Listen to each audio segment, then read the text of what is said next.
Welcome back, friends, to our Bhagavad Gita lessons after a 3-week break. It's good to be back. It's good to have you back. Let's start with our slow, deep breath.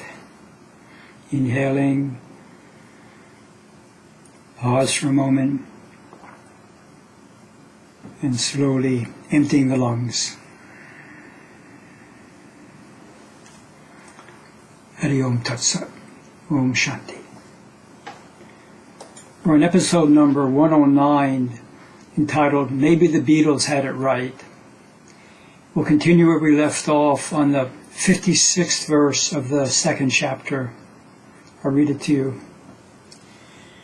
The person whose mind is unruffled in adversity, who does not yearn for pleasures, who is free from attachment, fear, and anger, is a sage of steady wisdom.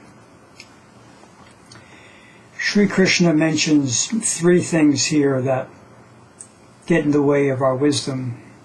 In Sanskrit they're raga, which is attachment, or liking something in such a way that it robs us of our discrimination.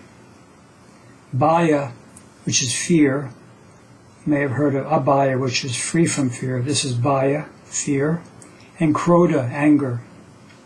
And these 3 things go together. If we're attached to a desire, then there can be some anxiety, whether we're going to satisfy it or not. Even if we satisfy it, there can be some fear about holding on to it, not losing it. And if something gets in the way of satisfying the desire, there's often anger. If we remove these 3 from our life, it's going to be hard for the mind to get disturbed over anything. It's likely that we don't know exactly how attached we are to something or someone until something gets in our way. I may think that I'm not attached to you finding value in these Gita lessons. But if someone leaves a Facebook message that I should stop wasting people's time and my own time and wait till I'm spiritually more mature before talking about the scripture, then I'll get a more realistic appraisal of my level of attachment. If I'm a sincere yogi, then instead of resenting this crude and rude person, I might actually feel some gratitude that the universe is giving me a much needed lesson. Some people and some seekers think that by abandoning attachment, in the name of abandoning attachment, they need to love less.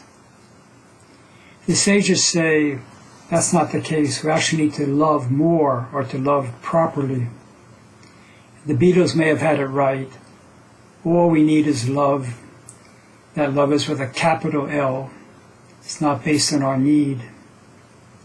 We know we're approaching that unconditional love when we no longer feel it's arousing our fear and anger.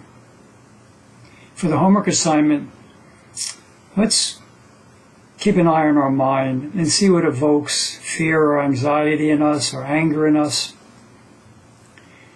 Though these feelings no doubt are uncomfortable, let's see if we can have some appreciation for how this situation is allowing us to see what we're clinging to. Thanks for joining. See you soon. Best wishes. Om Shanti, Shanti, Shanti.